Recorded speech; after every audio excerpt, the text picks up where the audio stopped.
Yeah, it's a full-time job with no benefits. Too many egos, too many fits. Count money with a side of stress. Still tripping, but you don't know the rest. I used to be fat as hell, so I loved buffets growing up. So like, well, hold on, my name is still Khalil once again. Back to make another video. Shout out to all the Khalillionaires. If you're not a Khalillionaire, that's what I call my friends and the twins. It's locked in. Yeah, man.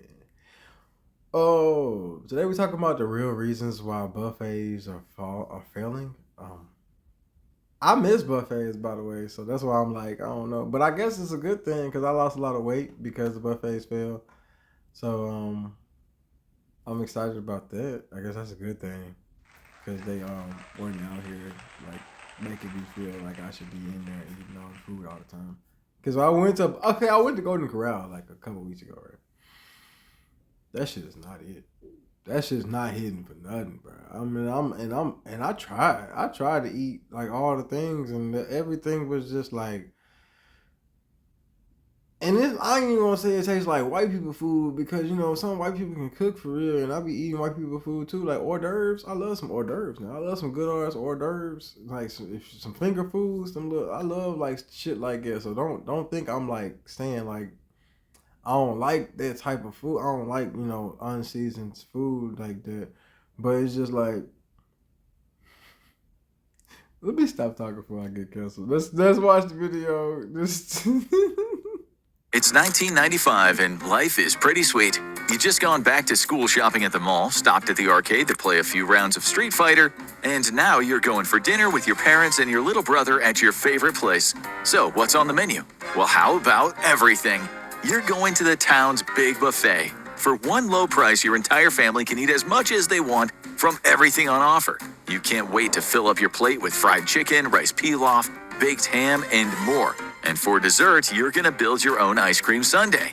Sounds like a little slice of heaven, right?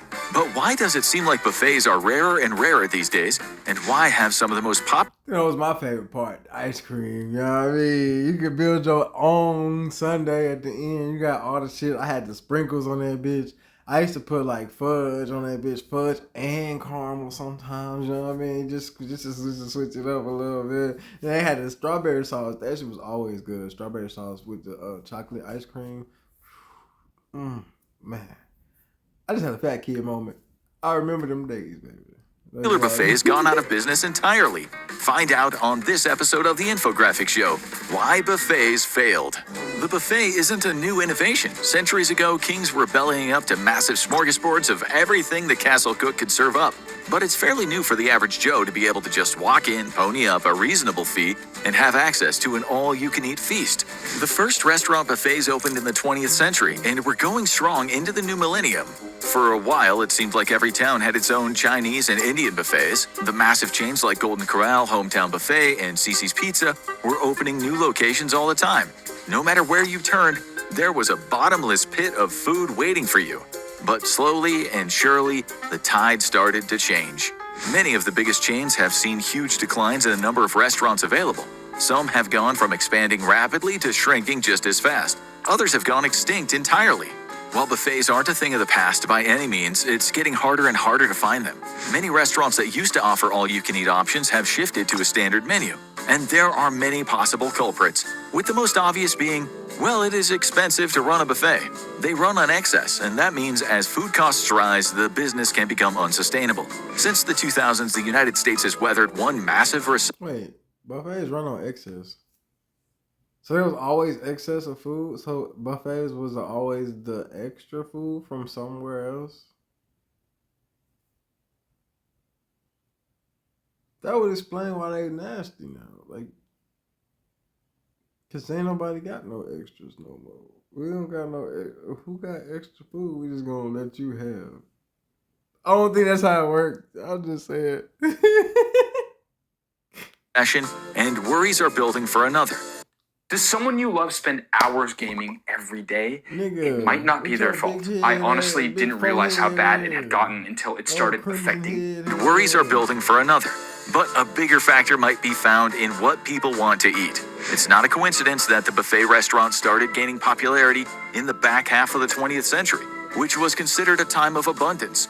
But eventually, people started looking at what all that abundance was doing to their waistlines. American tastes started to shift. Companies like Weight Watchers and Lean Cuisine built empires around healthier food, and people started paying attention to the calorie content of their favorite foods. And at a buffet, not thinking about nutrition is part of the appeal. So people who were watching their weight started considering other options, and buffet chains felt the pinch in their pocketbooks. And so many of the most famous chains saw their fortunes change. I don't know about that. It's good to have a slim waistline, you know what I mean? But I don't think I'll take that over full. Like, give me the full plate. I can divvy it up how I need to. I can eat leftovers. I can eat a little bit for breakfast, a little bit for lunch, a little bit for dinner. I got me good. I want value. You know what I'm saying? I do still want to have a slim waist. I like, you know what I'm saying? Slim waist with thick behind. But I still need a dime in my pocket. So I need to keep the money on me by not spending all the money every time I go out to eat on small little things. So give me the full plate still. But I'm gonna switch it up, and I'm gonna divvy up between myself throughout the day, so I don't gotta pay. You know what I'm saying? One of the models that saw a lot of success in the 1980s was restaurants offering bonus buffets. These were full-service restaurants that also offered a buffet for free or for a small add-on to your meal. Sizzler, Ponderosa Steakhouse, and its sister restaurant Bonanza Steakhouse all specialized in this model. While the buffets weren't the most elaborate, you could usually get pasta, tacos, chicken wings, and a huge salad bar plus dessert. A great add-on to a meal of steak or fried fish. Sizzler at its peak had over 270 restaurants throughout the U.S., but now it's primarily concentrated on the West Coast, where it has 74 restaurants open. Ponderosa and Bonanza have fared worse. While the chain originally had over 150 locations, today it has only 15, and closures have continued to ramp up. But the biggest factor is that many people, unfortunately, just find buffets gross. Most buffet restaurants, especially the chains, have passed health inspections regularly and are considered reputable places to eat. But there is an added element that you won't find at the Olive Garden. You're at the mercy of your fellow guests. Everyone is going up to the same buffet, which means that you're sharing your food with the most ill-mannered guests out there. Yeah, I think COVID killed buffets for real. If we gonna keep it 100, because I don't think people were thinking about this as much before COVID. I mean, I was thinking about this at all times when I got older. As a kid, I wasn't thinking about that. I was like, yeah, it's fine. We eating Sundays. I want my chocolate sundae with this fudge and strawberry caramel. You know what I mean? But when I started getting older, you're like, these niggas have germs. People have germs. People have smelly BO. This guy, you know what I mean? So you start to think about, but COVID made everybody think about that shit. COVID made every single person start thinking, you know what? Maybe I shouldn't be around a lot of people in my food. Maybe this old lady coughing and not. And motherfuckers, so this is the thing, bro. I love people. But a lot of people, y'all nasty. I be watching people cough on their hand, touching other motherfuckers, wiping their ass, putting it on their nose. I be watching people touch the ground and wipe their eyes. And oh, y'all all right? I mean, besides thinking about other motherfuckers, do you think about yourself? Do you want to live? Because it don't look like you want to live. It look like you're trying to kill yourself with all your daily actions every time you're doing anything. That's all. I mean, I'm trying to keep it cool with people. I mean, I like to be a personable person now, but the people, it's not people in the same way they used to people. They out here people in wrong. And, hey, man. Maybe someone has a cold and is adding a side of snot to the mac and cheese. You don't know if that sneeze guard is going to hold up. Or maybe someone isn't sure if they like the chocolate pudding and they just stick their finger in to give a taste. And then, of course, there's the kids, who may just decide it's time for a food fight. Yummy. And some foods just don't do all that well at a buffet. It was the best day of the week in elementary school, pizza day. Sure, that square loaf of French bread topped with melted industrial cheese and mass-produced tomato sauce might have been the furthest thing from authentic, but it hit the spot after a long division. And that is the closest thing to the experience today that might just be the pizza buffet. Two chains, Cece's Pizza and Pizza Ranch, dominate the sector, offering well over a dozen varieties of Pizza Ranch? Where the fuck is that at? I know about Cece's Pizza. I'm in the South. Maybe Pizza Ranch is up north. Y'all let me know in the comments. Where the fuck is a Pizza Ranch? I've never heard of it ever in my life. And I be hearing things, you know what I'm saying? I keep my ear to the streets. Do you hear me? Play it. Anyway, but I ain't never heard that shit though. Pizza sitting under heat lamps. There's also a small menu of chicken, pasta, salad, and dessert to supplement it.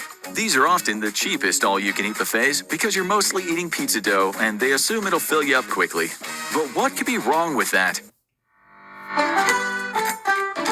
While this ad is going, I didn't even realize Cece's was a buffet. I wasn't thinking about it like that. I mean, look, before y'all come for me, I've been to Cece's, I know about it, what it is. I wasn't putting two and two together, for real. I don't understand why not. Pizza dough, and they assume it'll fill you up quickly. But what could be wrong with that? Blame Little Italy. Pizza is one of the worst foods to put under a heat lamp for a length of time. That cheese will get leathery, and the pizza dough will get hard. Most of the toppings will crisp up and taste more like pepperoni jerky. And so, while it's still a popular low-cost choice, the chains have been heavily hurt by the increase in artisanal pizzerias around the country. For many people, once they go brick oven, they won't go back. Cece's, which had more than 500 restaurants... Yeah, I'm gonna tell y'all right now, if you ain't never had a brick oven pizza, don't eat one if you still like to eat at Cece's. Don't eat no brick oven pizza. Like if you still like Cece's and what's the other one? Pizza Ranch. I've never been to Pizza Ranch. I don't know what that is. But if you go to Pizza Ranch, don't eat a brick oven pizza, please. Because you will not be able to go back. I promise you, this is too good, man. These people talking about some Chicago deep dish. Oh, their deep dish is alright. It gave me a heartburn, though. You know what I mean? But brick oven, especially when it's a brick oven flatbread. Oh, don't give me. Hey, man, let me get out of here. At its peak, filed for bankruptcy in 2021, although it still has 234 locations open today. Pizza Ranch never got as big, but currently has 217 locations and continues to have a loyal following. I guess some people remember the French bread pizza fondly, but no chain has had the PR struggles of the self-proclaimed king of buffets.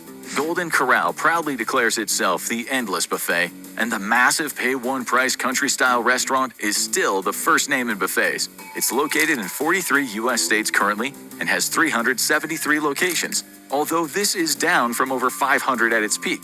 The majority are franchisees, and the company frequently tries to attract new visitors with seasonal additions to the buffets. It has all the standard buffet classics like fried chicken and pot roast, but it also offers a grill stand where you can get cooked to order steaks and burgers. And it gets high marks for its desserts, especially its banana bread, which is also sold in loaves to take home. But it's often in the news for the wrong reasons. Golden Corral seems to attract bad PR with frequent articles about just how crazy the place can get. There are constant rumors about people being kicked out of the place for eating too much. Then there's the restaurant's signature chocolate fountain, designed for dipping marshmallows and strawberries, which has reportedly been the site of some seriously unsavory behavior, like children dipping their fingers or tongues into the fountain. These are usually viral stories, but no doubt played a role in the disappearance of the fountain from most locations. But one incident was all too real, and that's nasty as hell, bro. You just gonna put your tongue in it, all in the goddamn fountain. Somebody should smack the fuck out of these motherfuckers. Captured on video. The Golden Corral in Bensalem, Pennsylvania was packed on a Friday night when suddenly the always lively buffet became a little too lively. There were people brawling on the floor, and eventually more than 40 people were involved. Police were called, and it turned out that it stemmed from an argument over the buffet running out of steak. Steak is the high money item, man. But it seems that the buffet was never out of steak, One person was just upset that someone else got in line. Things got out of control and chaos ensued.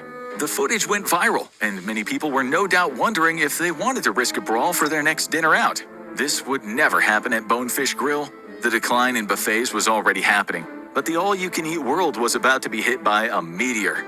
In early 2020, the buffet market was in shrink mode, with many chains closing locations or filing for bankruptcy. But no one in the industry was prepared for COVID-19, the mysterious and deadly virus that upended the world and took all the pre-existing concerns and magnified them. Suddenly, food safety was a much bigger concern, and crowding up to the buffet with dozens of other random people sounded terrifying to many people. All restaurants were closed for a certain time across the country, ranging from a month to the better part of a year. And when they were allowed to reopen, many had to abide by strict distancing and capacity rules. This was difficult for most restaurants and near impossible for buffets. It spelled an immediate end for some buffet chains. Ovation Brands might sound like a generic name, but it was the subsidiary that operated several of the most famous buffet chains in the country: Ryan's, Furr's, Hometown Buffet, and Old Country Buffet. They had similar offerings to Golden Corral, but were in steep decline for years. By 2020, they were down to only a handful of locations of each brand. After the pandemic hit, they filed for bankruptcy for the latest and last time, closing down the few remaining locations and leaving many a millennial nostalgic for the carving station. And in the case of one chain, it didn't even wait for the bad financial news. Soup Plantation, also known as Sweet Tomatoes, wasn't your ordinary buffet chain. Based in California, it was known for a massive salad bar and a huge soup selection, making it a perfect choice for lighter appetites. But in 2020, as the pandemic hit, the company knew they were in trouble. Not only did the chain mostly appeal to health-conscious West Coast customers, the exact kind of crowd likely to be extra cautious during a pandemic, but they were also based in a state that took COVID regulations seriously. So, by May 2020, they made the decision to close all their locations permanently and liquidate the company. The company isn't 100%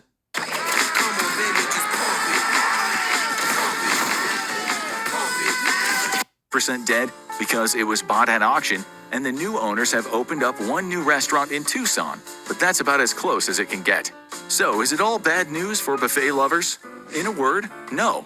Get ready to salivate, because fans of all-you-can-eat feasts do have some things to celebrate. While all the big buffets have been struggling for years, many smaller chains and individual restaurants have been pivoting to new offerings to cater to existing and new customers. They range from restaurants trying new serving techniques to eliminate the worries about sanitation, to restaurants offering cuisines you can't find so easily anywhere else. And for some, the best approach seems to be go big as possible.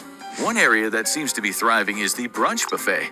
These are usually among the highest-end buffets, with price tags possibly reaching above $100 for the most elite locations. You won't be having to contend with the hyper kids at these. These brunch spots, usually offered only on Sundays at a hotel restaurant or a cozy local venue, aren't just about pancakes and eggs. Some go all out with high-end dishes like lobster and caviar, and often offer bottomless brunch cocktails. And if you're worried that this will lead to brawls, the cocktails are usually mimosas, as mild as it gets. But sometimes a few elite items is all it takes. A small but popular buffet chain that's been thriving recently is Captain George's Seafood Restaurant, located in Virginia, North Carolina, and South Carolina, primarily in tourist areas. This bottomless restaurant specializes in the bounty of the sea. It serves up a huge array of fish, clams, shrimp, scallops, and the signature item, all-you-can-eat crab legs. A rarity these days. The chain only has 4 locations right now, but it has a loyal fan base. Its price tag of $50 for an adult buffet makes it more of a special occasion destination, exactly as the nautical-themed restaurant wants it. And of course, if we're talking about high-end buffets, we have to look at the king of high rollers. Several casinos in Vegas and Atlantic City closed their buffets during the pandemic, and some chose to replace them with food halls. That move may have actually worked out well for the remaining ones. They were able to pivot to making their buffets truly elite dining experiences. Locations like Bacchanal Buffet and the Wicked Spoon in Vegas and the Borgata Buffet in Atlantic City have gained a good reputation for unique offerings, with stations at these buffets offering dim sum, fresh-made pasta, and roast meats. The price tag has gone up too, of course, but that just makes it a perfect place to visit after a win at the slots. And to find the most buffets in a concentrated area, you might just want to visit the happiest place on earth. Disney World brings millions of visitors to its parks each year, and they work up quite an appetite. That makes it the perfect place for an all-you-can-eat buffet. All 4 of the main Disney World parks offer buffets ranging from all-American locations. See, that's why I want to go to Disney World, man. They still got buffets and shit, man. They got it, man. They doing big things, man. Huh? Oh, that was this. And behind me. I thought somebody said something at the door. But no, they still doing big things, man. I want to go to Disney World, man. I love Disney World. I ain't never been to Disney World. See, I can't keep saying I love stuff. I need to stop saying that. That's a word that you need to use only when you actually care about things to that degree. And I'll be like, man, I love this and I love it. I do still love y'all though. I love y'all. I love everybody that's a Khalil now, man. If you're a Khalil, that's tap into it because we in there. But no, seriously, if you do anything, you need something, tap in, man. I got you. Like the Crystal Palace and Hollywood and Vine, to more unique German or African buffets at Biergarten or Tusker House. The hotels also have their own buffets, including the seafood-focused Cape May Cafe. Disney has also pioneered their own style of all-you-can-eat dining, focused on refillable skillets of grilled meats and sides brought to your table. Want more of a specific item? Just ask, and it's brought to your table. This style of pseudo-buffet is available in barbecue, Caribbean, Scandinavian, and the most popular option at the parks, the Polynesian Feast at Ohana. And maybe the appeal of those restaurants is the best of both worlds. In recent years, an old-fashioned style of all-you-can-eat dining is making a comeback, family style, where everything is bottomless but you don't have to get up from your table. One of the most popular restaurants of this style, Mama's Farmhouse, is found in the tourist haven of Pigeon Forge, Tennessee. There, a country-style feast is brought to your table for breakfast, lunch, or dinner. Each day for dinner, 3 meats are offered, along with your choice of 4 sides and a dessert. This format has become such a fan favorite that a similar restaurant, Paula Deen's Family Kitchen, owned by the controversial TV chef, is able to coexist with it in the same town. Paula's looking to expand too. Her restaurant is a fast-growing chain. And another chain is gaining momentum because it's a... Look, I know he said she controversial and everything. I think she said the N-word or something at some point. But I just want y'all to know.